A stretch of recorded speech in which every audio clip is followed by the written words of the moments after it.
Della Grady had exactly one rule when she arrived in Caldwell, Kansas in the spring of 1882. She would stay only long enough to settle her dead brother's affairs, and then she would be gone before the dust of the cattle trail could work its way permanently into her bones. She stepped off the stagecoach with a carpetbag in one hand and a letter in the other, the letter bearing the seal of the Caldwell town sheriff, and informing her that her brother, Thomas Grady, had died owing debts to 3 separate men, one of whom was the most feared rancher in the whole of Sumner County. The afternoon sun was merciless and white, pressing down on the wide dirt street like a hot iron on linen, and the smell of cattle and horses and wood smoke wrapped around her the moment her boots touched the ground. She was 24 years old, brown-haired and sharp-eyed, and she had made the journey alone from St. Louis because there was no one left to make it with her. She had just oriented herself enough to identify the general direction of the sheriff's office when a commotion erupted at the far end of the street. A horse came thundering through town at a pace that scattered chickens and sent an elderly man pressing himself flat against the wall of the dry goods store, and behind the horse came a rider, not the one on the runaway animal, but a second one in pursuit, low over his saddle, hat blown back and hanging by its cord around his throat. He caught the runaway horse at the end of the street, with a practiced ease that suggested the whole frantic display had cost him nothing more than a mildly elevated heartbeat. He brought both animals to a halt, stepped down, checked the stirrup on the runaway horse where a broken leather strap was the apparent culprit, and looked up directly at Della as though he had known she was watching. He was perhaps 27, tall and lean in the way that men who work outdoors without enough rest tend to be lean. He had dark hair that needed cutting and a jaw that needed shaving and eyes the particular shade of gray-brown that reminded Della of river stones after rain. He was not handsome in any classical sense, but there was something about the complete absence of self-consciousness in the way he stood there, holding 2 horses and squinting through the afternoon glare at a woman he had never met, that made Della's carefully organized thoughts stumble briefly over themselves. "You just arrive," he called across the distance. "I did," she called back, because she had never seen any merit in pretending otherwise. "Stage from Wichita." "From Wichita, yes." He nodded as though this confirmed something he had already suspected. He handed the runaway horse off to a boy who had appeared from somewhere along the boardwalk, walked across the street without any particular hurry and stopped a polite distance away. He touched the brim of his hat. "Cornelius Fletcher," he said. "I run the Double Bar F Ranch about 4 miles east of town." "Della Grady," she said. "I'm here on account of my brother, Thomas Grady. He passed about 3 weeks ago." Something shifted in Cornelius Fletcher's expression. It was not guilt exactly, but it was adjacent to guilt, the way a shadow is adjacent to the thing that casts it. "I knew Thomas," he said carefully. "Then you may know something about the debts he left behind." "I might know something about that, yes." Della looked at him steadily. "Are you one of the men he owed money to?" Cornelius Fletcher was quiet for a moment in the way that a man is quiet when he is choosing between a convenient lie and an inconvenient truth. "No," he said finally, "I'm not. But the man he owed the most to works the land adjacent to mine. His name is Harlan Briggs, and he is not a patient man regarding what he considers his due." "How much did Thomas owe him?" $240. Della absorbed this. $240 was not a sum she had readily available. She had $40 and a gold brooch that had been her mother's, and she had been hoping that Thomas might have left behind something of value at his claim, the small homestead plot he had been trying to work north of town. And the other 2 men he owed, smaller amounts, $40 to the saddle maker on Cedar Street and about $15 to the barkeep at the Prairie Rose Saloon. Those men are reasonable. Harlan Briggs is not. Cornelius paused. "You have somewhere to stay, Miss Grady." "I was going to inquire at the hotel." "The hotel's full up. Cattle season just started, drovers coming through from Texas every other day. Mrs. Pendleton on Maple Street takes in boarders. She's respectable and her prices are fair." "Thank you," Della said, and she meant it without warmth, because warmth felt like a liability she could not currently afford. She found Mrs. Pendleton's boarding house without difficulty, secured a room for 75 cents a week, and spent her first evening in Caldwell sitting at the small writing desk in her room, working out the mathematics of her situation with a pencil and the back of an envelope. The numbers did not improve no matter how she arranged them. $295 in total debts against $40 cash, one gold brooch, and whatever Thomas's homestead claim might be worth, which the sheriff had told her, with the kind of measured sympathy that suggested he had delivered such news before, was probably very little. She did not cry. She had not cried since the letter arrived in St. Louis, and she was not going to start now. What she did instead was make a list of things she needed to do, in order, beginning with visiting the sheriff in the morning and ending with finding out exactly what Thomas had left her to work with. Thomas's homestead was a modest affair, 80 acres of decent grassland with a creek running through the south corner, a small cabin that listed slightly to one side as though it had been leaning into a wind that had since stopped, and a barn that was in better condition than the house. There were 6 cattle, a mule, a plow, and the miscellaneous contents of the cabin. The sheriff, a weathered man named Elias Court, accompanied her out to the property on her second morning in Caldwell and stood with his thumbs in his belt while she walked through it. "The cattle are worth maybe $30 together," he said. "The mule's older but sound. The land itself, if you could find a buyer, might bring 100 to 120, but land sales take time and Harlan Briggs is not in the business of waiting." "What does Briggs want?" Della asked, standing in the doorway of the listing cabin and looking out over the spring green grass. "He wants the land. He's been wanting it since before your brother filed the claim. He figured when Thomas died, he could acquire it for the debt. If you can't pay within 30 days, he intends to bring that claim to the county judge." And the judge, Sheriff Court's expression was carefully neutral. "Judge Alderman and Harlan Briggs have known each other for 20 years. Della understood. She turned and walked back out into the sunlight. "Then I have 30 days to raise $240. "Miss Grady," Elias Court said, with the tone of a man about to say something unpleasant and necessary, "a woman alone in Caldwell in cattle season, with no trade and no connections, that is not a straightforward thing to accomplish." "No," Della agreed. "I don't expect it will be straightforward." She was on her way back to Mrs. Pendleton's, walking along the edge of the main road while Sheriff Court rode ahead, when Cornelius Fletcher appeared again. He was coming from the direction of the mercantile with a crate of supplies balanced on his shoulder, and he stopped when he saw her. "You went out to your brother's place," he said. "It was not a question." "I did. And I have 30 days to settle a debt of $240 to a man named Harlan Briggs before he takes the land through a judge who appears to owe him a favor." Cornelius set the crate down on the edge of the boardwalk. He was quiet for a long moment, looking at her with that particular expression.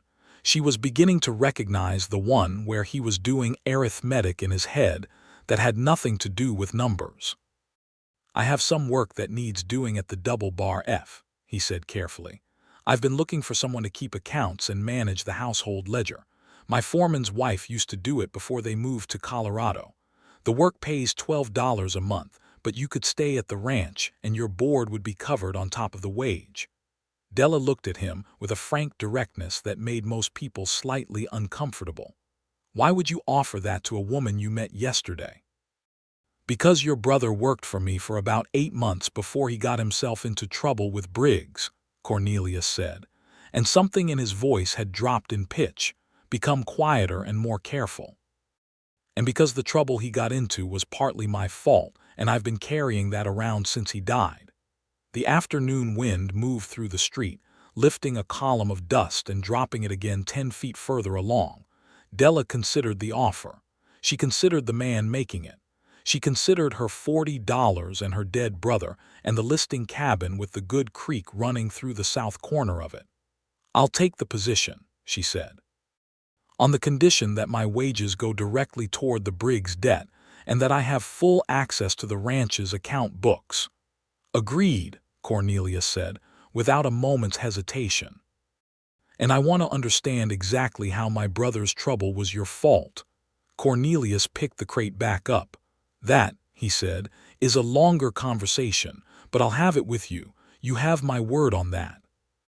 The Double Bar F was a working ranch of respectable size, 3,000 acres of Kansas grassland that Cornelius's father had started building in 1864, and that Cornelius had been expanding since taking it over at 19, after his father died of a fever that swept through the county that year.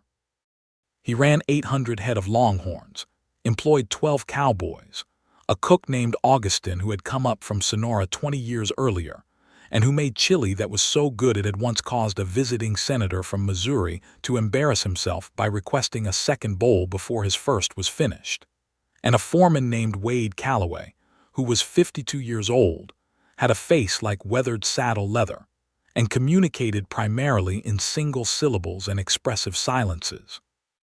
Della arrived at the ranch in the back of the supply wagon 2 days after accepting the position, with her carpet bag and a second bag she had purchased from the dry goods store to hold the few additional items she had acquired in Caldwell. She was given a room in the main ranch house, a real room with a proper door and a window that looked east over the open grassland, and she was introduced to Wade Calloway, to Augustin, and to the 6 members of the crew who were present at the time. The account books were kept in a wooden box under the desk in the study, and when Della opened them that first evening and sat down with a lamp and a cup of coffee, she found exactly what she had been half expecting to find: a record of careful management overlaid with a series of recent anomalies that didn't quite add up. Money recorded as going to supply purchases that seemed unusually large. A recurring payment to a vendor in Wichita that appeared in the ledger for the first time about 6 months ago, and had been increasing steadily since. She brought this to Cornelius's attention the next morning over breakfast, which on the Double Bar F was a communal affair at a long table in the kitchen, all 14 people who lived and worked on the property eating together, while Augustin presided over the stove like a man conducting a particularly satisfying orchestra. "These Wichita payments," Della said, setting the ledger open on the table beside Cornelius's coffee cup. "What are they for?" Cornelius glanced at the page. He didn't answer immediately. He looked at the numbers with the expression of a man who has been watching a storm build on the horizon and is now being asked to describe the weather. "That," he said quietly, "is the longer conversation I owe you." He told her the rest of it after breakfast, standing on the porch of the ranch house with the morning light long and gold across the grass and the cattle moving in the middle distance. The story, which Della listened to without interrupting, was this: Harlan Briggs had been running a protection scheme across 3 ranches in the county for the better part of 2 years. The payments he demanded were framed as investments in a cattle cooperative that gave access to better shipping rates through his arrangement with the railroad agent in Wichita. In reality, ranchers who refused to participate found their cattle mysteriously lost, their fences cut, their water rights contested, their supply contracts disrupted. 2 smaller ranchers had been driven out of business entirely. The Wichita vendor in the Double Bar F ledger was upfront payments to Briggs dressed up to look like legitimate commerce. Thomas Grady had found this out. He had worked for Cornelius during the months when Cornelius was first beginning to understand the shape of what Briggs was doing, and Thomas, who had been the kind of man who found injustice physically painful, had gone to Briggs directly and told him he intended to bring the matter to the county circuit judge. A different judge than Alderman, a federal circuit judge who came through twice a year and who was not in Briggs's pocket. Briggs had called Thomas's own debt, a loan of $240 that Thomas had taken from Briggs a year prior to buy tools and seed for his homestead claim, immediately due. Thomas had gone to Briggs's man to try to negotiate more time, and in the altercation that followed, Thomas had been thrown from his horse and hit his head on a rock. He had died 3 days later. Della stood very still through all of this. The morning birds were going about their business in the elm trees along the yard fence. A calf was bawling somewhere out of sight. Her hands, she noticed distantly, were pressed flat against the porch railing, and she was gripping it hard enough that the wood grain was pressing into her palms. "The circuit judge," she said when Cornelius finished. "When does he come through next?" "July. That's 2 months away." "Yes." "My 30 days runs out in May." "Yes." "So even if we could build a case against Briggs for what he did to Thomas, it wouldn't help with the land before Alderman rules on it." "That's the problem," Cornelius said. He turned toward her, and there was something in his face that she had not seen there before, a tiredness that had nothing to do with sleep, the kind of tiredness that lives in a person when they have been carrying something too heavy for too long. "I have been trying to figure out how to fight Briggs for over a year. Every time I get close to building something solid enough to take to the circuit court, something shifts. Witnesses change their minds. Evidence goes missing. I can't move fast because if I move too fast and it fails, he'll do to the double bar F what he did to the other ranches. And if I lose Thomas's land to him, then he has another piece of territory and another piece of leverage." Cornelius looked at her directly. "I'm sorry, Miss Grady. I am genuinely, thoroughly sorry for what happened to your brother, and I am sorry that my caution may have contributed to it." Della released the porch railing. She smoothed her skirt, which was a gesture she had inherited from her mother and which she performed when she was reorganizing her thoughts. "Then we need to move more carefully," she said. "Not faster, but smarter. The land claim goes before aldermen, but we can contest it on legal grounds if the original debt documentation has any irregularities. Thomas wasn't good with paperwork, but Briggs's men might not be either." Cornelius stared at her for a moment. "You know contract law. My father was a solicitor in St. Louis. I worked in his office for 4 years before he died. I know enough to know where to look for the kinds of mistakes that people make when they think no one is paying attention." There was a silence between them that was different from the earlier silences. It had a different texture, like the air before rain, full of something that hadn't landed yet. "All right," Cornelius said quietly. "Then let's be smarter." The weeks that followed were busy in a way that Della found, to her own mild surprise, genuinely satisfying rather than merely exhausting. She kept the double bar F's accounts with a thoroughness that made Wade Calloway look at her with something approaching reverent respect. She wrote letters on behalf of the ranch to suppliers and buyers in Wichita and Kansas City. And in the evenings, she went through every document related to Harlan Briggs's loan, to Thomas that she had been able to obtain. A copy of the original loan note from the county recorder's office, the correspondence about the debt being called due, and the witness statements that had been taken after Thomas's accident. The loan note had a flaw. It was not a dramatic flaw. It was not the kind of thing that would make a courtroom gasp, but it was real, and it was significant. The interest terms on the note were written in a way that, under Kansas territorial lending statutes, made the contract unenforceable without a specific form of notarization that the document did not carry. Della found this on a Wednesday evening in mid-May, sitting at the desk in the study with a lamp throwing warm yellow light across the papers, and she sat with the discovery for a long moment before standing up and walking to the door of the study and calling down the hall for Cornelius. He appeared from the direction of the kitchen, still in his work shirt, a coffee cup in his hand. He had been going over cattle tallies with Wade. "What is it? Come look at this." He came and stood behind her at the desk, leaning over her shoulder to read where her finger rested on the loan note, and she explained the statutory deficiency in a clear, organized voice, and when she finished there was a silence that she could feel rather than simply hear. "You're certain," he said. "I'm certain about the statute. Whether Alderman chooses to honor it is a different question. If we file a challenge to the note in the county records before Alderman's hearing, it becomes part of the official record. Even if Alderman rules against us, it gives the circuit court something to work with in July." That's exactly what I was thinking. He was still leaning over her shoulder, close enough that she could feel the warmth of him in the lamplit room, and the moment stretched in a way that had nothing to do with legal documents.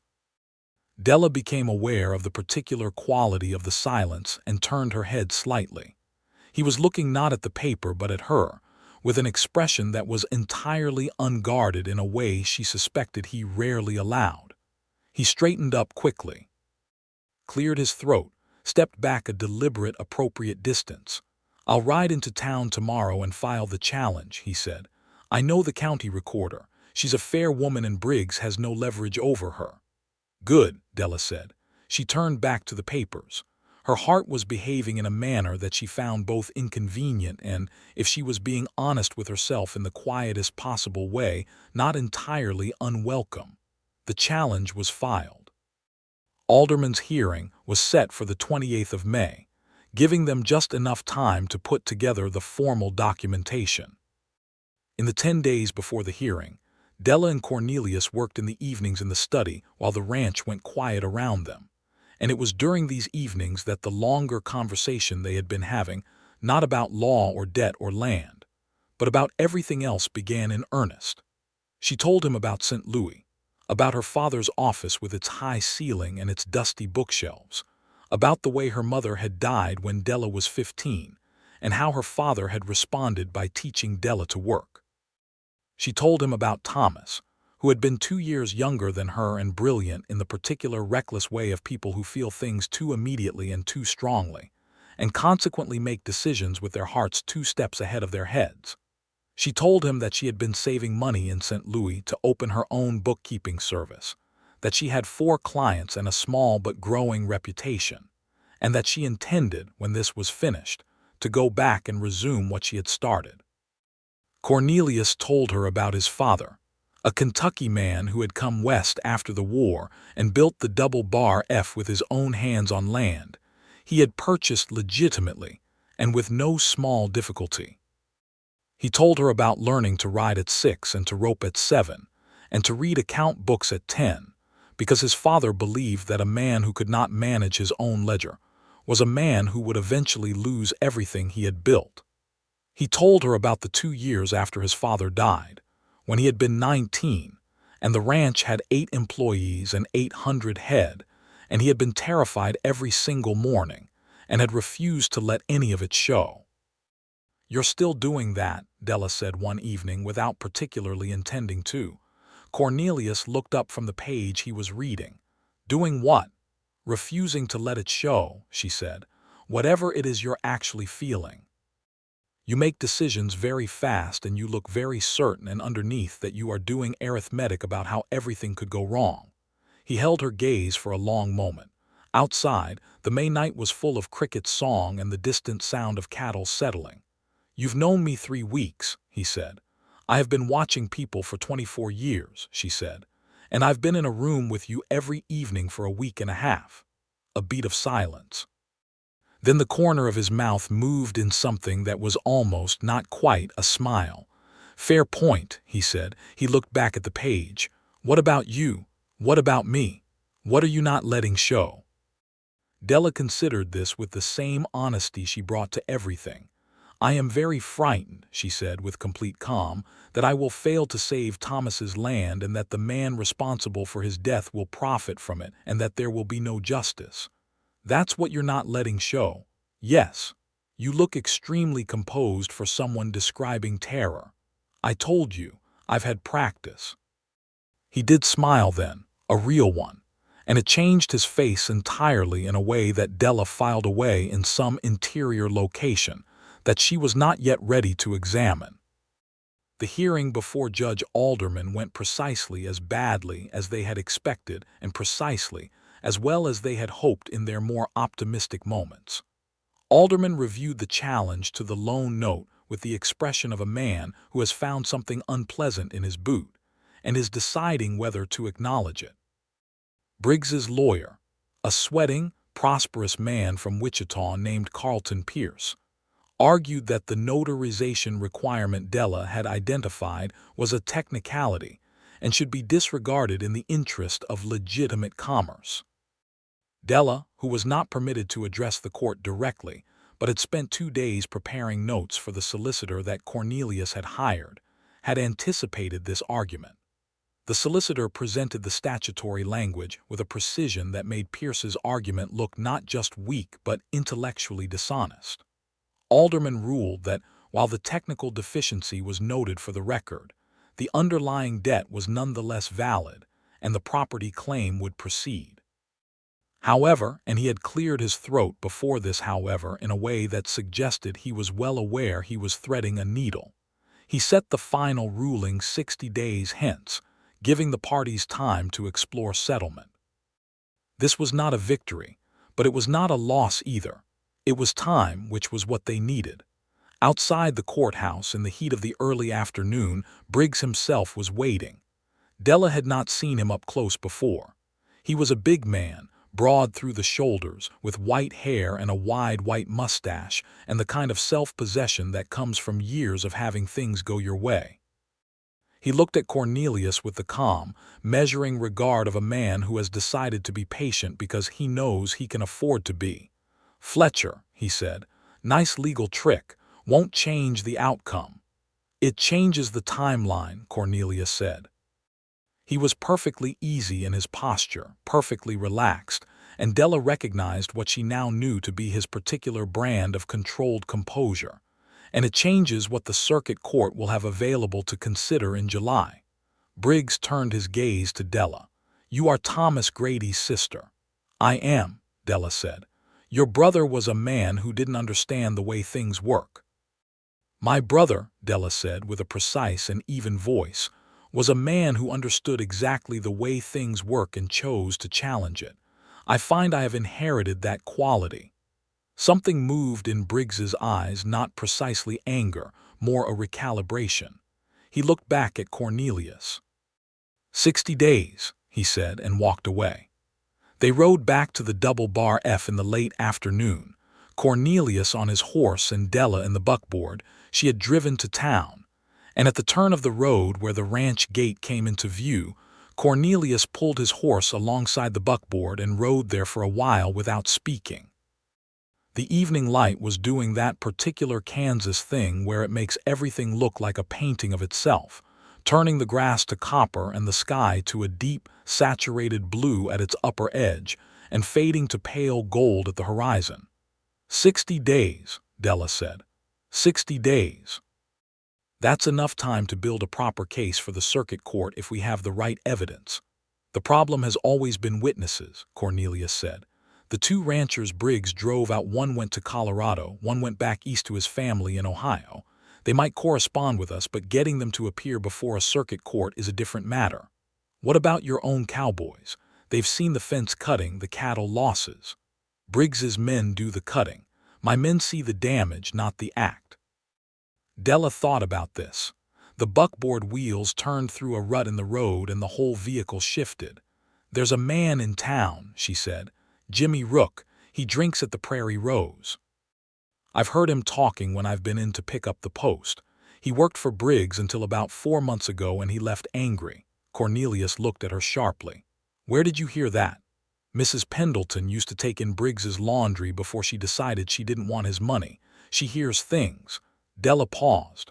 "I have been collecting information, Cornelius, quietly and systematically, because I think the problem you have had is not that you lack evidence. It's that you haven't found the right person to organize it." The use of his first name had happened gradually over the past 2 weeks, somewhere between the formal Mr. Fletcher of the early days and the natural ease of the present, and Cornelius had never commented on it, only responded to it as though it were the most natural thing in the world, which was precisely what it had become. "Jimmy Rook," he said. "He needs money. I know that. And if what he knows could be made useful to someone representing a formal legal challenge, that might be worth something to both parties. You want to recruit a witness. I want to have a conversation with a man who left Briggs's employ angry, to find out whether the anger is the kind that can be made useful in a court of law." Cornelius was quiet for a stretch of road. The ranch gate was close now, and through the gate the main house was visible, warm with lamplight in the early evening. Wade was somewhere near the barn. The smell of Augustine's cooking was already reaching them from the kitchen. "I'll go with you," Cornelius said. "I was going to suggest the same thing." Jimmy Rook was a man of about 35 with a scar that went from his left cheekbone to the corner of his mouth and an air of settled, permanent grievance that he wore like a second coat. He was indeed at the Prairie Rose Saloon on the following evening, sitting at the end of the bar with a glass of beer and a newspaper, and he looked at Cornelius and Della with the cautious, measuring expression of a man who has learned to assess newcomers to any conversation quickly and thoroughly. The conversation that followed was careful on both sides.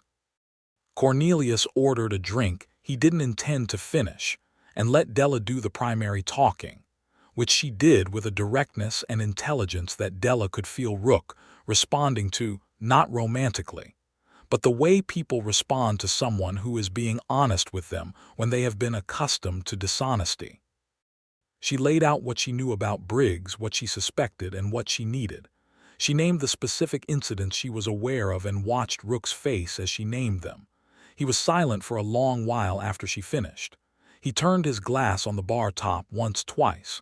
"What you're describing," he said finally, "is a man who has been operating with complete confidence that no one can touch him."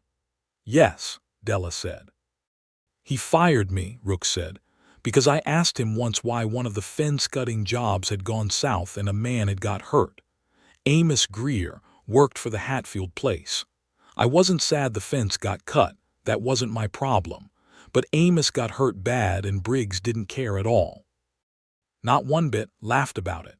"Amos Greer," Della said, "is he still in the county?" "He's at the Hatfield place still. Can't ride properly anymore, left leg doesn't work right, but he's there." Della looked at Cornelius. Cornelius looked at Della. "Would you be willing to make a formal statement to the circuit court?" Cornelius asked Rook. "About what you witnessed while in Briggs's employ?" "I'd want some protection," Rook said. "I'm not stupid." "If the circuit judge grants an injunction against Briggs during the proceedings, which I believe he will if the evidence is sufficient, that injunction would apply to any intimidation of witnesses," Cornelius said. "And I can offer you 6 months' work at the Double Bar F at standard pay, starting immediately, so you're not in town where Briggs can put pressure on you." Rook turned his glass again. "You a fair man to work for, Fletcher." "Ask anyone on my crew," Cornelius said simply. Rook nodded slowly. "All right," he said. "All right, I'll do it." The next 6 weeks were the fullest weeks of Della's adult life, and she would remember them afterward as a period in which time seemed to move at 2 speeds simultaneously. Very fast in terms of events and very slow in terms of certain moments that she wanted, without admitting it to herself, to last longer than they did. She and Cornelius rode out to the Hatfield place together and spoke with Amos Greer, who was a quiet, damaged man in his 40s who had been waiting, as it turned out, for almost a year for someone to come and take his testimony seriously. His statement was devastating in its specificity. He named names, dates, locations, specific acts of intimidation that he had witnessed or been the victim of. Della wrote it all down in a precise hand while Amos talked, and when he finished, he looked at the pages of notes she had produced and said, quietly, that he hoped it would do some good. "It will," Della told him, and she meant it. They corresponded with the rancher who had gone to Colorado, a man named Josiah Bent, who had been broken by Briggs's campaign against his ranch, and who wrote back to them within 2 weeks with a 10-page letter containing details and dates and amounts that he had kept in a private journal because he had always hoped, he said, that someone would eventually come looking. They filed copies of Rook's statement and Bent's correspondence with the county clerk, and sent a formal notice of intended circuit court proceedings to the court in Wichita. And in the evenings, when the ranch was quiet and the work of the day was done, Della and Cornelius sat on the porch or at the study desk, or sometimes walked the perimeter of the yard in the long summer dusk, and they talked. They talked about everything and nothing, about cattle prices and Kansas politics, and the question of whether the railroad would eventually make the cattle drives obsolete, about books they had read in places they had never been, and things they wanted that they had not quite brought themselves to say out loud. One evening in late June, about 3 weeks before the circuit court was due to arrive, they were sitting on the porch after supper, watching the sky do its extraordinary business of turning every possible shade between gold and violet and deep velvet blue. Augustin had made a peach pie, and there were 2 plates on the porch railing, nearly empty, and the night was warm and full of the sound of frogs from the direction of the creek. "You'll go back to St. Louis after July," Cornelius said. He said it in the tone of someone stating a fact, but Della heard the question underneath it as clearly as if he had asked it directly. "That was always the plan," she said. "Your clients will be waiting." "They will." She looked at the last of the peach pie on her plate. "I have built something there. It took years. I can't simply abandon it." "No," he said. "Of course not." A silence, the frogs, the darkening sky. "Do you have anyone in St. Louis?" he asked, and his voice was very even, very carefully calibrated to sound casual. "If you mean someone who would be unhappy about me staying in Caldwell," Della said, looking at him directly. "No, I don't." She paused. "Do you have someone who would be unhappy about you asking me to?" The question landed between them with the quiet, certain impact of a stone dropped in still water. Cornelius looked at her, and for once he didn't do any of the composure management, didn't reassemble his expression into something controlled. He just looked at her with the gray-brown riverstone eyes and said, "No, there's no one like that." "Then we are both," Della said, with a composure that was itself a kind of honesty, "in a similar position." "Which is?" "We have both built things that matter in places that are distant from each other, and we have been spending our evenings on this porch for 6 weeks, having the kind of conversations that make the distance feel like a problem worth solving." Cornelius was quiet for a long moment. The last light faded from the sky and the stars appeared, those extraordinary plain stars, thick and close and brilliant in a way that Della had never seen in St. Louis. "Della," he said, and it was the first time he had used her first name without the miss before it, and the difference was substantial. "I would very much like to kiss you." "Then you should," she said. He leaned forward in his chair and she leaned toward him, and the kiss was soft and unhurried, which surprised her a little, because she had expected something more tentative from a man who had been this careful with himself. But it wasn't tentative at all. It was quiet and sure, and it lasted long enough to be a decision rather than an impulse. When they separated, the frogs were still going about their business, and the stars were still there, entirely indifferent to what had just occurred on the porch of the Double Bar F Ranch house. And Della looked at the sky for a moment, and then looked at Cornelius Fletcher and found him looking back at her with an expression that was open and warm, and entirely without his usual armor. "I should still go back," she said, because honesty was the thing she depended on and she wasn't going to abandon it now. "I know," he said. "I'm not asking you not to." He paused. "I'm asking you to consider that what you're going back to and what's here might be capable of some rearrangement." "What kind of rearrangement?" "The kind where the distance becomes less of a problem." He looked at the stars. "I have never been to St. Louis. It's very different from this." "I imagine it is." He glanced at her. "Would you show it to me sometime?" Della looked at him for a long moment. This man who had spent his life working land his father had built, and who had been carrying a burden of guilt and responsibility for over a year, and who kissed with surprising certainty, and who had deep gray-brown eyes, and who was asking about St. Louis in the careful, indirect way of a person who means something considerably larger than the question he's actually asking. "Yes," she said. "I would show it to you." She kept her head on the specific matters at hand after that, because the specific matters at hand still required attention, and because one conversation on a porch under Kansas stars, however significant it had felt, was not a plan. But something had shifted in the quality of their days together, something that both of them acknowledged in the way they moved through the shared spaces of the ranch, more naturally, with less careful distance, looking at each other in the way of people who have admitted something, and are letting themselves understand what the admission means. Wade Calloway noticed. Wade Calloway noticed everything, but he expressed his notice in his characteristic fashion, which was to say absolutely nothing about it while performing a series of entirely unnecessary tasks in Della's vicinity, bringing the morning's first coffee to the study when she was working there, making sure the buckboard horse was always ready when she needed it, and once, memorably, appearing beside her in the kitchen when Augustin was showing her how to make his chili, and positioning himself between her and the stove in a manner that suggested he was prepared to physically defend her from capsicum, if necessary. The circuit court arrived in Caldwell on the 9th of July. Judge Monroe Calloway, no relation to Wade, was a lean, dry, precise man from Topeka who had been doing circuit court work for 14 years, and who had a reputation for patience with complexity and complete intolerance of nonsense. He set up his court in the largest room of the Caldwell Hotel, with the windows thrown open to whatever breeze the July heat permitted, and began hearing cases. The case against Harlan Briggs was not the first case on the docket. There were 2 boundary disputes and a contract matter ahead of it, but when it came in full.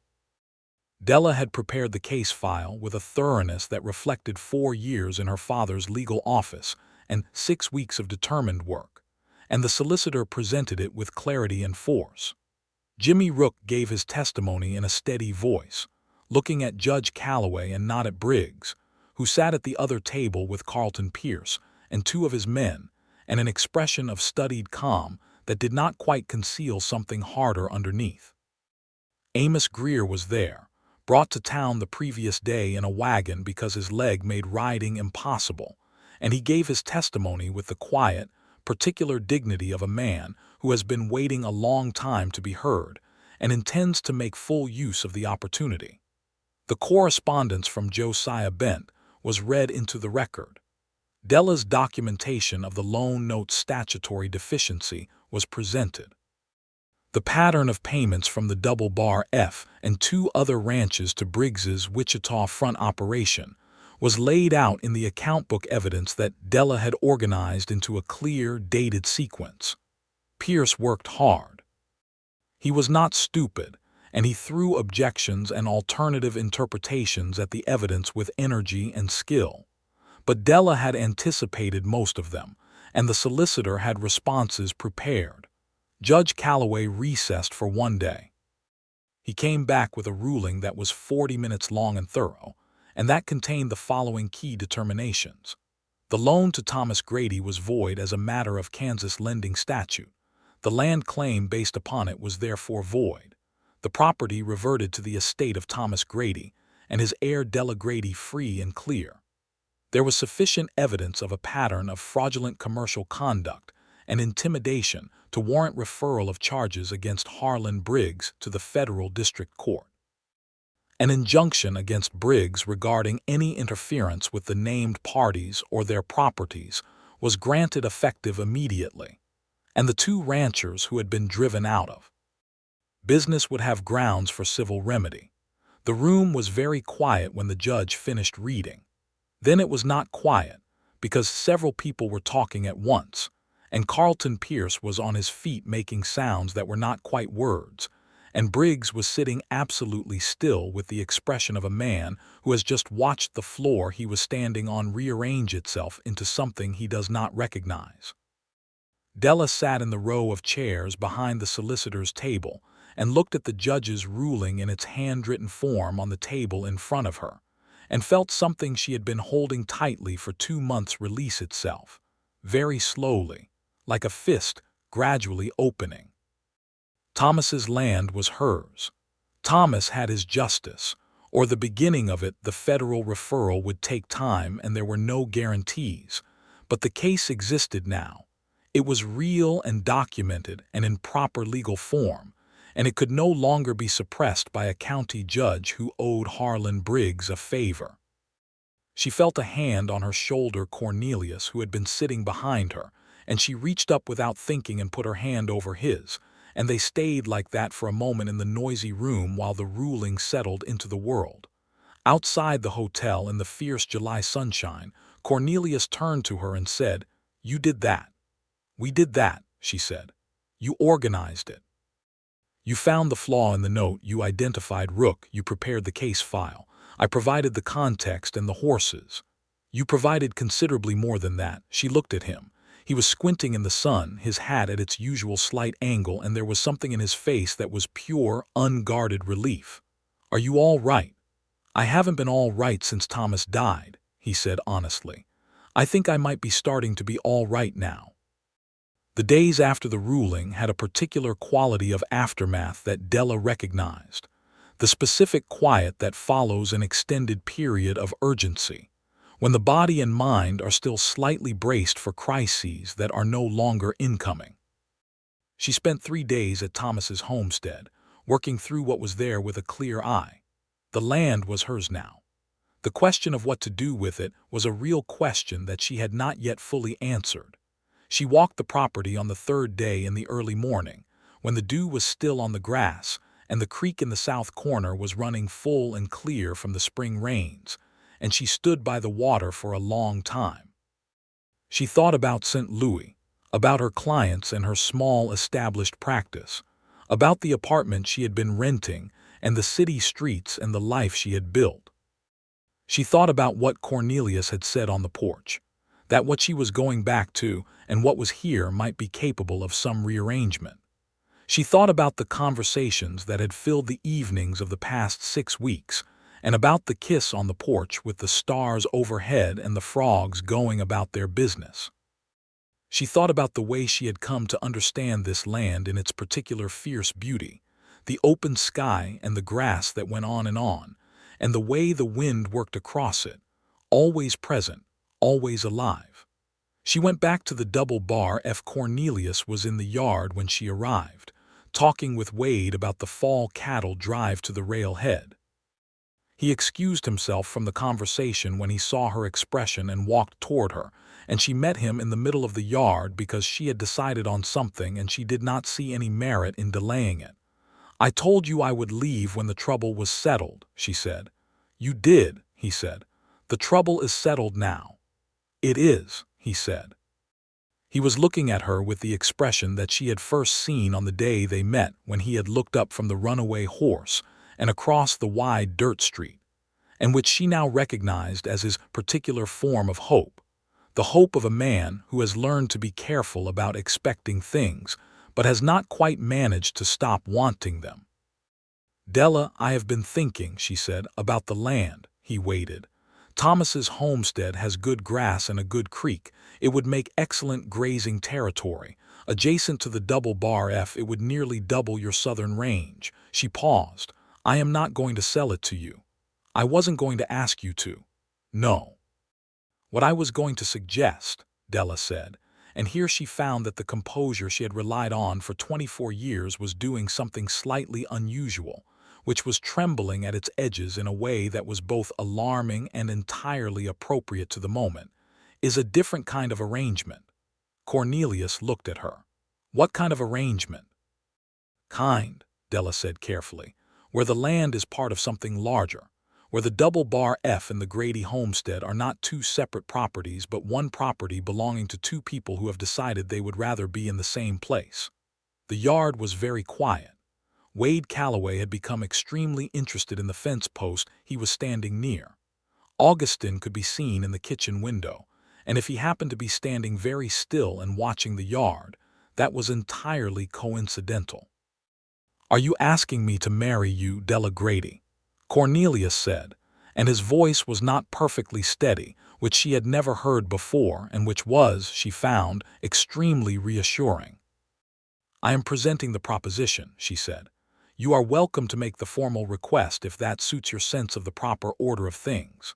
He was in front of her in 2 steps, and he took both her hands in his, and he looked at her with those riverstone eyes that were not gray-brown at all right now but simply warm, simply open, simply his. "Will you stay?" he said. "Not because the trouble needs managing or the accounts need keeping or the legal work needs doing, because you want to. Because this is where you want to be." "Yes," Della said, "that is precisely why." He kissed her there in the yard in the full July light, with Wade Calloway performing his most dedicated impression of a man who is thinking exclusively about fence posts, and Augustin in the kitchen window with no pretense of coincidence whatsoever. The wedding was held in the second week of August, in the yard of the Double Bar F, on a morning that was warm but not brutal, with enough breeze from the northwest to keep the heat from being oppressive. The minister came from the Methodist Church in Caldwell, a young man named Reverend Abner Cole, who had been in town for only 8 months, and who performed the ceremony with a solemnity and care that suggested he took his work seriously. Mrs. Pendleton came, and Sheriff Elia's court came, and Amos Greer came in a wagon again and looked profoundly happy about the whole affair. Jimmy Rook, who had been at the Double Bar F for 6 weeks by then and had proven to be an excellent hand with cattle, stood with the rest of the crew and watched with an expression of slightly surprised sentimentality. Della wore her best dress, which was blue-gray wool that she had bought in Wichita on a supply run the previous week, and she had Augustin's wife Maria, who had come up from her hometown to be present for the occasion and who treated the whole ranch as though it were her personal jurisdiction, pin a spray of wildflowers in her hair. She walked across the yard to where Cornelius was standing under the elm trees, and when she looked at him, she thought that she had never seen anyone look so thoroughly, unguardedly glad.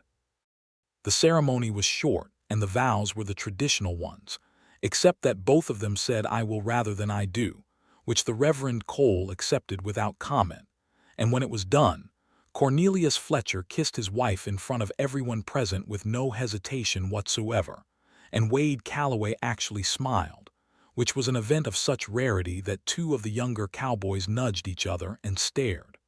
Augustin's wedding dinner was extraordinary. He had been preparing for 3 days, and what emerged from his kitchen was a feast that the Double Bar F would talk about for years. Roast beef and Sonoran-spiced beans and cornbread, and 3 kinds of pie, including the peach pie that Della had come to associate specifically with Kansas evenings and the porch and the beginning of things. The crew ate and drank, and someone produced a fiddle, and the dancing went on until after dark, and when the last of it was finished and the yard was quiet again, Della and Cornelius sat on the porch together in the familiar way they had been sitting for weeks, except that everything was different and also exactly the same. "St. Louis," Cornelius said eventually. "I'll write to my clients," Della said. "2 of them I can manage by correspondence. They primarily need their books kept and their quarterly filings prepared, and there's no reason that can't be done from here. The other 2 I'll introduce to a colleague of mine who has just opened his own practice. He's more than capable." "And your business," Della considered. "I have thought about this," she said. "Caldwell is growing. The cattle trade brings commerce. Commerce brings businesses. Businesses need accounts kept. I know at least 3 merchants in town who are currently doing their own ledger work badly." She looked at him. "I'll open a bookkeeping practice in Caldwell. It won't be what I had in St. Louis immediately, but it will be something." "It will be more than something," Cornelius said, with the complete certainty of a man who has watched her work for 2 months and has no doubts whatsoever on this point. She leaned against his shoulder and looked at the stars, those extraordinary plain stars that she had stopped taking for granted around the 3rd week of her time here, and felt the particular deep satisfaction of a person who has made a decision that is correct in multiple directions simultaneously. The federal case against Harlan Briggs moved forward through the autumn and into the winter. He was formally indicted in November on charges of fraud, coercion, and conspiracy, and the trial was set for the following spring in the federal district court in Wichita. Carlton Pierce remained his attorney, but the evidence that Della had assembled, combined with additional material that emerged from the federal investigation, was substantial enough that even Pierce was reported to be privately pessimistic. The injunction against Briggs held throughout, and the double bar F had its first autumn without any of the disruptions. The fence cutting, the water rights harassment, the supply contract interference that Briggs had been orchestrating for the past 2 years. Cornelius was visibly lighter for it. Della noticed the change in him as summer turned to fall, the way the constant vigilance eased out of his shoulders, the way he laughed more readily and slept better, and moved through the work of the ranch with energy rather than the controlled determination of someone operating under extended stress. She had not quite understood, until she watched the weight lift, how much he had been carrying. Thomas's homestead land was formally merged with the double bar F in October. The southern boundary extended to include the creek that ran through the property. Cornelius improved the fence line himself over 3 weekends, working with 2 of the crew, and Della rode out on the last of those days and sat on the fence rail and watched him work and thought about Thomas and felt both grief and gratitude. The 2 of them intertwined the way they had been since the day she received the letter in St. Louis. "He would have liked you," she said, when Cornelius came and leaned against the fence beside her. "I liked him," Cornelius said simply. "He was a man who couldn't abide injustice. In a better world, that quality would have protected him instead of getting him killed." "In a better world," Della agreed. "We made it a slightly better world," he said. "What we did this summer, the case, the circuit court, it's not justice exactly, but it's something." "It's a start," Della said, "which is often all you get to make, and someone else picks it up from there." She opened her practice in Caldwell in November in 2 rooms above the dry goods store with a painted sign on the door that said D. Fletcher, Accounts and Commercial Records. Within the first month she had 4 clients: the dry goods merchant, the saddle maker who had been one of Thomas's smaller creditors and who she had discharged the $40 debt to as her first act of official business, the Prairie Rose Saloon's owner, and the cattle dealer who operated the small stockyard at the edge of town. By spring she had 8 clients, and by the following summer she had a waiting list. The winter on the plains was something else entirely. Della had known cold St. Louis winters were not gentle, but the Kansas winter had a particular elemental quality that was its own experience. The blue northers came down from the open country, and the temperature dropped fast and hard. And on the worst days, you could see your breath in the bedroom, even with a fire going in the hearth.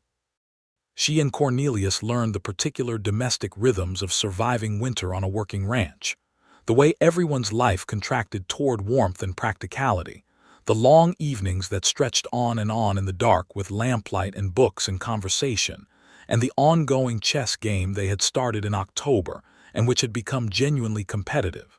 She won the first game. He won the next 3. She won the 5th, and they agreed that the championship was ongoing. In January, she told him she was expecting a child. He was in the study going over the winter cattle tallies when she told him, and he put down his pencil and looked at her with an expression of such pure, undefended joy that Della found herself laughing, which surprised them both. "When?" he said. "July, I think. Late July." He stood up from the desk and came around it and held her face in both his hands and looked at her with the same expression she had first recognized on the night on the porch, the open, unarmored hope, except that now it had become something beyond hope. It had become something that had arrived, something that was real and present and growing. "A child," he said. "A child," she confirmed. "In July." "In July, yes, which means you have approximately 6 months to stop looking at me like I have just handed you the entire world." "You have," he said, "so the looking is appropriate." She laughed again. He kissed her, and in the study of the double bar F with the winter wind pressing against the windows and the cattle tallies unfinished on the desk, they held each other for a long time in the lamplight. Spring arrived with the particular violence of Kansas springs, all sudden warmth and thunderstorms and green coming up overnight, as though the land had been saving everything it had for this. The federal trial of Harlan Briggs began in April in Wichita. Della and Cornelius made the trip by train, the railroad having reached Caldwell the previous year, part of the relentless westward expansion that was changing the nature of the cattle trade and everything attached to it, and sat in the gallery for 2 days of testimony. Briggs was convicted on 6 counts in the second week of May. He was sentenced to 4 years in the federal penitentiary and a fine that, combined with the civil judgments from the ranchers he had damaged, would require the sale of most of his land holdings. The empire he had spent 20 years building, the land and the leverage and the careful corruption of local officials, began to come apart in the specific, methodical way that things come apart when they were built on fraud and fear rather than anything solid. Josiah Bent came back from Colorado with his wife and family and began rebuilding his ranch on land he had never legally lost. Amos Greer received a civil judgment that gave him enough money to hire the additional help he needed to work the Hatfield place now that his leg was what it was. Jimmy Rook, who had completed 6 months at the Double Bar F and proven himself thoroughly, was offered a permanent position, which he accepted with the quiet, slightly disbelieving relief of a man who had not expected his life to go in a good direction and finds himself being proven wrong. Della and Cornelius came home from Wichita on a warm May evening on the train, and the whole of the journey she looked out the window at the passing Kansas landscape, the grass and the sky and the creek lines and the occasional distant farmstead, and thought about everything that had happened since the day she stepped off a different train and onto the dirt street of Caldwell with a carpet bag and a letter and a plan that had consisted entirely of necessity. She thought about what you find when you go somewhere with no intention of staying. She thought about Thomas and about the nature of justice and about the listing cabin with the good creek and how it was now part of something larger and more permanent than Thomas had managed to make it alone, and how she thought he would consider that a satisfactory outcome. "You're quiet," Cornelius said. "I'm thinking," she said, about how things end up being different from what you expect them to be. Better or worse?" Della looked at him. He was sitting across from her on the train bench, his hat on the seat beside him, his face in the late afternoon light that came through the train window, and she thought about the morning she had met him, when he had caught a runaway horse with practiced ease and looked up at her across a wide dirt street. She thought about the evenings on the porch and the chess games and the study with the lamp and the account books and the night under the stars and all the conversations in between. "Better," she said. "Considerably better." He reached across the space between the benches and took her hand, and they rode the rest of the way home in the gathering evening like that, with the Kansas sky going through its ritual of impossible colors outside the window. The baby came at the end of July, as predicted, on a morning when the heat was already building by 6 and the cicadas were deafening in the elm trees. It was a hard labor of 8 hours, attended by Dr. Nell Hargrove, who was Caldwell's only physician and who had been practicing medicine in Sumner County for 11 years, and who approached everything with a competence and calm that Cornelius found tremendously reassuring given that he was barely holding himself together. Wade Calloway spent the entire 8 hours in the yard doing unnecessary maintenance tasks and refusing to acknowledge that he was doing anything other than productive work. Augustin made enough food to feed everyone on the ranch twice over, and then stood in the kitchen looking at it with the expression of a man who has just realized he has been stress cooking. The baby was a boy. He was born at 2 in the afternoon with a full head of dark hair and the immediate, intense vocal opinions of a person who intends to make his presence clearly known. And when the doctor placed him in Della's arms and Cornelius leaned in to see him properly for the first time, neither of them said anything for a long moment because there wasn't anything to say that would be adequate. "He looks like Thomas," Della said finally, quietly. Cornelius looked at her and then at the baby and said, "He does a little, around the eyes." They named him Thomas James Fletcher. Thomas for the brother who had started everything in motion, James for Cornelius's father, whose name had been James Cornelius Fletcher, and who had come west from Kentucky with nothing, and built something that his son had made into something larger and better. Mrs. Pendleton visited the following week and cried promptly and without apology. Sheriff Court came and presented the baby with a small silver rattle that he had ordered from a jeweler in Wichita, and which he offered with the embarrassed dignity of a man who feels deeply, but does not habitually express it. Amos Greer sent a hand-carved wooden horse that was so precisely detailed that Cornelius spent several minutes examining it with genuine admiration. The double-bar F in the late summer of 1883 had a different quality than the ranch that Della had arrived at a year and a half earlier. It was the same land and the same buildings and largely the same people, but the particular tension that had underlain everything, the constant vigilance against brigs, the awareness of threat, the sense of a man who has been holding himself braced for impact, was gone. In its place was something that Cornelius wore the way people wear things that have finally been returned to them, easily, naturally, without having to think about it. He was good with the baby in the specific, competent way he was good with most things, attentive and practical, and not the slightest bit alarmed by the ordinary dramas of an infant's life. He would get up at night when Thomas woke, bring him to Della when he needed feeding, and then sit with them both in the lamplight with the easy patience of a man who has discovered that night feedings are, if you approach them correctly, a quiet and particular gift. Della noticed this and filed it in the same interior location where she had been filing things about Cornelius Fletcher since the day they met. Her practice in Caldwell continued to grow through the autumn. She had taken on a part-time assistant, a young woman named Harriet Yates, who was 17 and exceptionally good with numbers, and who Della was in the process of training with a thoroughness that reflected her own experience of being trained by her father. Harriet came to the office 3 mornings a week, and had gone from hesitant to confident in the course of 2 months, in a manner that Della found genuinely satisfying. On a Friday afternoon in October, Della was at her desk above the dry goods store when Cornelius knocked on the door of the office. He always knocked, which she appreciated, the practice being hers, and came in with the slightly careful expression he wore when he was carrying news that he was not sure how to deliver. "What is it?" she asked.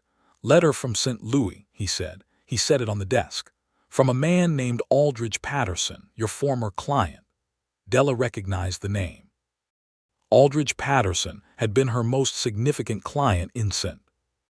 Louis, the owner of a hardware importing business with accounts that were genuinely complex, and who had been one of the 2 clients she had transferred to the colleague when she decided to stay in Caldwell. She opened the letter. Patterson wrote that her colleague had departed St. Louis unexpectedly in September, having accepted a position in New York, and that the business's accounts were consequently in disorder. He was writing to ask whether she would consider returning to take up the position again, at a significantly increased rate, and he was prepared to offer her a permanent position with a salary rather than a fee arrangement. She read the letter twice. Then she set it down and looked out the window at the October street, where the cottonwood trees were golden and the cattle trade was winding down for the season, and Caldwell was doing what it did in autumn, which was settle into its quieter self. Cornelius was sitting in the client chair across from her desk, watching her read. "A permanent position," he said. "A salary," she said. "It would be considerable. You built something real in St. Louis." "I did." She looked at the letter again. "And I have built something real here." "They're not incompatible," he said carefully. "Patterson doesn't need you in St. Louis. He needs your work. Your work has been traveling to Wichita and Kansas City by mail for 18 months. What you do for my accounts, for the merchants in town, it's all paper and ledger and correspondence. There's no reason it has to happen in St. Louis." Della looked at him. "You've been thinking about this." "I've been thinking about this since about 30 seconds after you told me the letter was from St. Louis." He looked at her steadily. "I don't want you to give up anything on my account, Della. That's not what I want." "I know it isn't," she said. "That's one of the things I know about you." She wrote back to Aldridge Patterson that same week.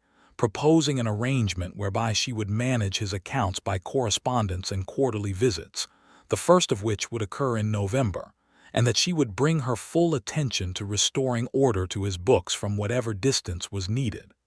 Patterson accepted the arrangement by return mail with what she interpreted as considerable relief. She made the trip to St. Louis in November, taking Thomas with her. He was 4 months old and an admirably adaptable traveler, with a disposition that suggested he had inherited both parents' tendency toward composure, and Cornelius saw them off at the rail station in Caldwell with Thomas bundled against the November chill, and the expression of a man who has absolute confidence in the person he is saying goodbye to and finds the saying goodbye thoroughly unpleasant anyway. 11 days, she said. 11 days, he agreed.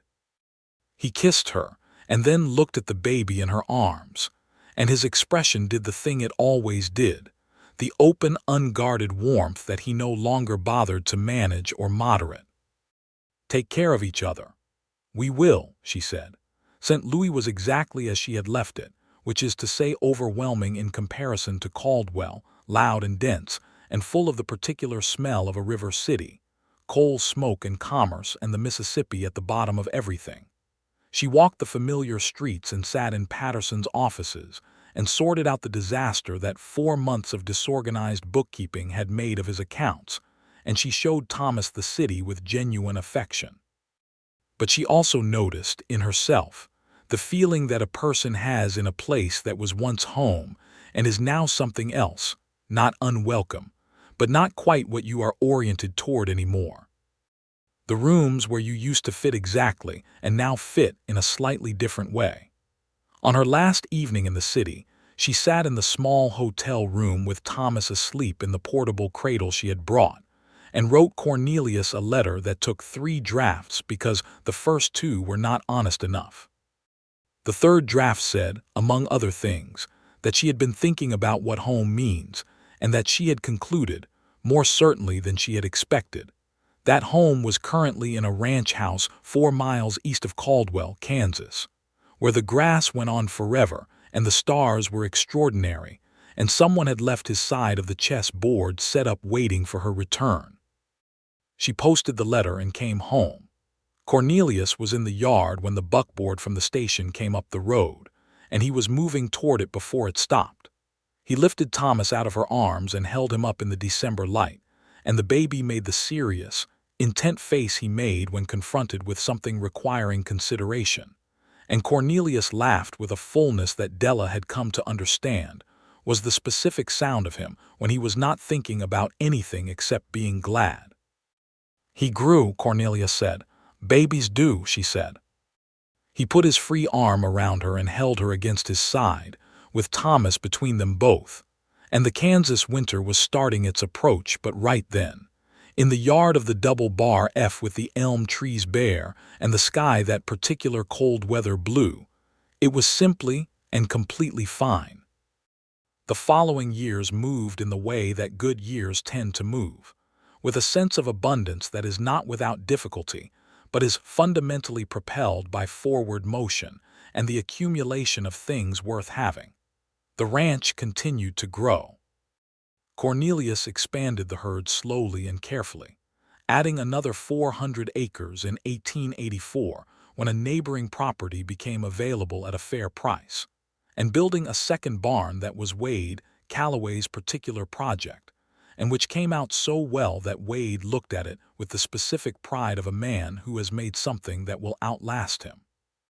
Della's practice reached 20 clients by the end of 1884, and she hired Harriet Yates on a full-time basis and watched her grow from a careful beginner into a confident practitioner, with a real eye for the kinds of irregularities that reveal themselves in account books to people who know how to look. She thought often about her father, about the years in his office, about what it meant to pass on a skill and a discipline to someone who would carry it further than you did. In the spring of 1885, Thomas developed the ability to run, which was an event that reorganized the daily life of the ranch in fundamental ways. He was a fast, cheerful, entirely fearless child who had identified the horses as his primary interest at approximately 14 months, and had spent the intervening time working systematically toward physical access to them. Cornelius had him up on a gentle mare named Biscuit, held in front of him at 18 months, and the look on Thomas's face during that first ride was the precise expression of a person who has arrived at a place they were always supposed to be. "He's going to be a horseman," Wade said, with the absolute authority of a 54-year-old man who has spent his life around horses. "He is," Cornelius agreed. Della watched from the fence rail, her second pregnancy making the fence rail less comfortable than it once had been, and felt the particular deep satisfaction of a moment in which multiple kinds of rightness were occurring simultaneously. The second baby came in September of 1885, in a labor that was shorter and considerably less dramatic than the first, which Della found reassuring. It was a girl. She was born with eyes that were distinctly her father's color, that particular gray-brown, and from her first hours she had a focused, observational quality, as though she were taking notes. They named her Clara Josephine Fletcher, Clara for Cornelius's mother, who had died when he was 12. Josephine for Della's maternal grandmother, who had been a woman of formidable intelligence and independent spirit in a time when both were considered optional in a woman. Thomas, who was now 2 years old, regarded his sister with the careful, thorough suspicion of a person encountering an entity whose role in his life has not yet been defined. He then decided over the course of about a week that she was satisfactory. He was observed to pat her head twice in a single day, which Augustine, who was watching, declared to be a profound development of character.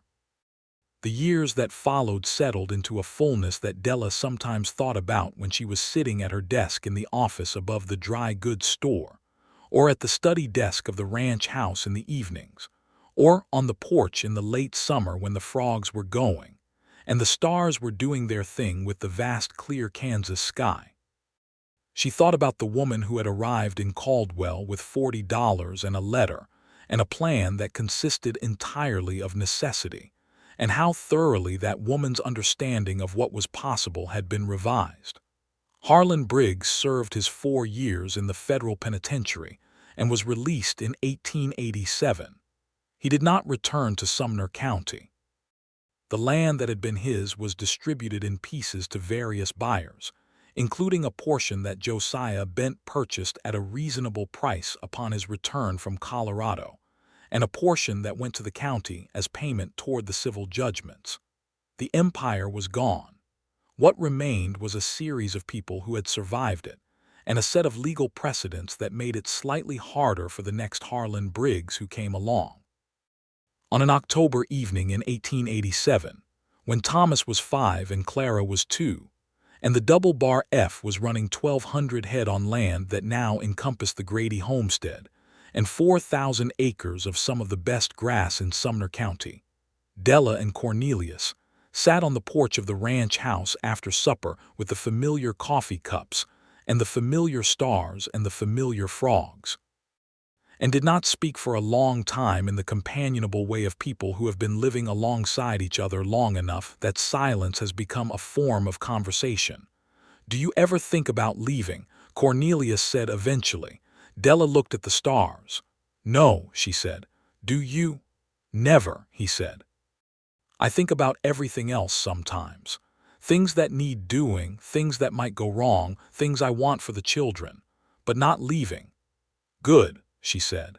He reached over and took her hand on the porch railing, as he had been doing on this porch for 5 years now, with the ease of a thing that has become as natural as breathing. The night settled around them, full of cricket song and the distant sounds of cattle, and somewhere Wade Calloway making his last check of the horses before he turned in, as he had been doing every night for as long as any of them could remember. Inside the house, Thomas and Clara were asleep. Augustine's kitchen was quiet, the fire banked for the night. The chess board was set up in the study, waiting for tomorrow's game. The account books were on the desk, current and ordered, the numbers adding up cleanly to exactly what they were supposed to add up to. In the spring of 1888, Della discovered she was expecting again. She told Cornelius over breakfast, with Thomas demolishing his eggs at one end of the table and Clara carefully and very deliberately feeding a piece of bread to the dog under her chair. And Cornelius sat with the news for a moment and then looked at her with the expression that had not changed at all in 6 years, the open, unguarded warmth, and said, "Are you well?" "Very well," she said. "Good," he said. "That's the thing that matters." Thomas looked up from his eggs with the bright, rapid intelligence of a 5-year-old who picks up more than he is credited for. "Is there going to be another baby?" he asked. "Yes," Della said. Thomas considered this. "Another baby like Clara. We don't know yet." Thomas looked at Clara, who was still negotiating the bread situation with the dog. "Another one like Clara would probably be all right," he said, with the magnanimity of an older sibling who has arrived at a position and intends to hold it. The third child, born in November of 1888, was a boy. They named him Samuel Wade Fletcher, and the Wade in that name caused its recipient, when he was informed of it, to stand very still for a long moment and then clear his throat and walk quickly away in the direction of the horse paddock, and not be seen for about 20 minutes. When he came back, nobody mentioned it, because on the double bar F they understood that Wade Calloway expressed himself in his own way, and that his own way was perfectly legible to anyone paying attention. By 1890, the double bar F was one of the most prosperous ranches in Sumner County. Cornelius had built it carefully and well, and the years of trouble with Briggs were part of the ranch's history, now part of the story that the older hands told the newer ones, part of what gave the place its particular character, the sense that it had been tested and had held. Della's practice had expanded into a small firm, 3 people including herself and Harriet, who had become a partner, and a young man named George Prout who had come to Caldwell from Iowa, and who had an instinct for commercial accounting that Della had recognized on the first day he walked in looking for work. The practice served merchants and ranchers, and the 2 banks that had opened in Caldwell as the town grew, and it had a reputation throughout the county for precision and integrity. Thomas was 8 years old and in love with horses, with the steady devotion of a person who has found his primary vocation early. He was already riding with a natural ease that made Cornelius proud, and Wade Calloway say, in one of his longer speeches, that the boy was going to be better than anyone on the ranch within 5 years, possibly including himself. Clara was 5 and had developed an interest in her mother's account books that was partly imitation and partly genuine fascination with the patterns that numbers made. Samuel was 2 and into everything. On a Sunday afternoon in the spring of 1890, Della was in the study going through the quarterly ranch accounts when Cornelius came in from the porch and sat in the chair across from the desk.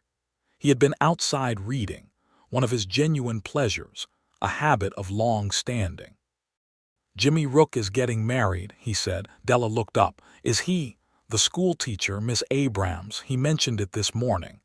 "Good," Della said, and meant it.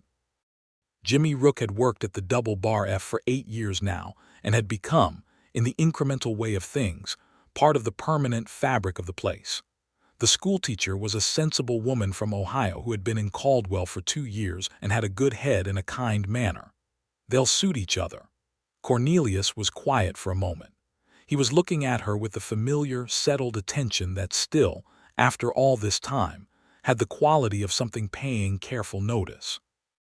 "Do you remember," he said, "the night you told me you'd leave when the trouble settled?" "I remember," she said. "And the trouble settled," he said, "and you didn't leave." "I made a different decision," she said. "You made the better decision." "Well," Della said, setting her pen down and looking at him across the desk and the accounts and the 8 years of accumulated life, "that has generally been my assessment as well." He smiled at her, the full smile that changed his face, the one she had first seen on a June evening in the first year, and that she had been accumulating ever since, storing each instance in that interior location that had long since become simply her memory, her life, the record of the things she had built here. He stood up from the chair and came around the desk, and she turned in her chair to face him, and he took her hands and pulled her to her feet, simply because he wanted her closer, and she let herself be pulled, simply because she wanted the same. Outside, Thomas was in the horse paddock with Biscuit's successor, a young bay mare named Juniper, moving through the exercise patterns that Wade had been teaching him with a precision that made Wade, watching from the fence, allow himself a small private nod of satisfaction. Clara was in the kitchen with Augustin, who was teaching her the names of spices with the gravity of a man passing on something important. Samuel was in the yard attempting to catch a butterfly with both hands and the absolute conviction of a 2-year-old who has not yet discovered the concept of futility. The ranch was alive in the way that good things are alive, not with drama or crisis, but with the constant, various, multi-directional activity of a place that has found its proper shape and settled into it. The grass was green. The sky was the particular blue that Della had stopped being surprised by but had never stopped noticing, and the elm trees along the yard fence were full of birds doing their business with the purposeful intensity of the season. Cornelius put his arms around her and she rested against him and felt the solidity of him, the familiar specific reality of a person you have built your life alongside, and looked out the study window at the world that they had made. She had arrived in Caldwell with $40 and a letter, and a plan consisting entirely of necessity. She had found justice for Thomas, or the closest approximation that the world could offer. She had built a practice and a home, and a family and a life that was, in its daily specifics, full in every direction. She had found a man who kissed with certainty and kept accounts and chased runaway horses, and said, "I've never been too sent."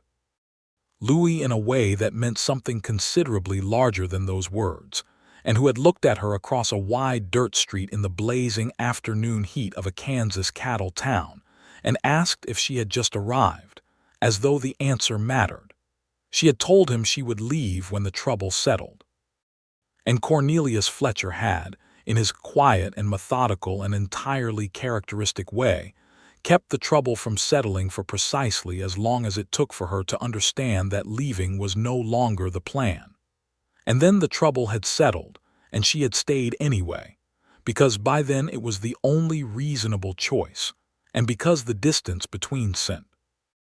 Louis and the double bar F had turned out to be exactly as rearrangeable as he had suggested on a porch in the summer dark. Thomas Fletcher grew up to run the ranch at 22 with a skill and a feel for the land that made his father, watching, feel the particular complicated pride of a person seeing what they built carried forward. Clara Fletcher went to a college in Kansas City at 18, studied commercial law, and came back to Caldwell to build something that made her mother's practice look like the beginning that it always had been. Samuel Wade Fletcher became, by some combination of genetics and the particular influence of the man whose name he carried, the finest horseman in Sumner County by the time he was 20, exactly as predicted. Cornelius and Della watched their children grow with the specific pleasure of people who have earned what they have and know it, who have looked at the worst available version of the future and fought their way to a better one and consequently understand what they are standing in. They sat on the porch in the evenings for 20 years after that first porch-sitting summer, with the frogs and the stars and the endless Kansas grass, and Della never stopped thinking about the woman who had arrived with $40 and a plan, and never stopped being glad about the decision she had made. The chess game, for the record, concluded in 1891 with a score of 47 wins to Della and 43 to Cornelius, at which point they agreed to begin a new series. Cornelius won the first game of the new series. Della won the next 3. They continued in this fashion for many years, neither of them keeping official score after a certain point, because the game had long since become something other than competition. It had become simply an evening, simply a lamp on the desk, simply the two of them on one side of the same table, which was where they had always been, and where they intended, without any remaining uncertainty about the matter, to remain.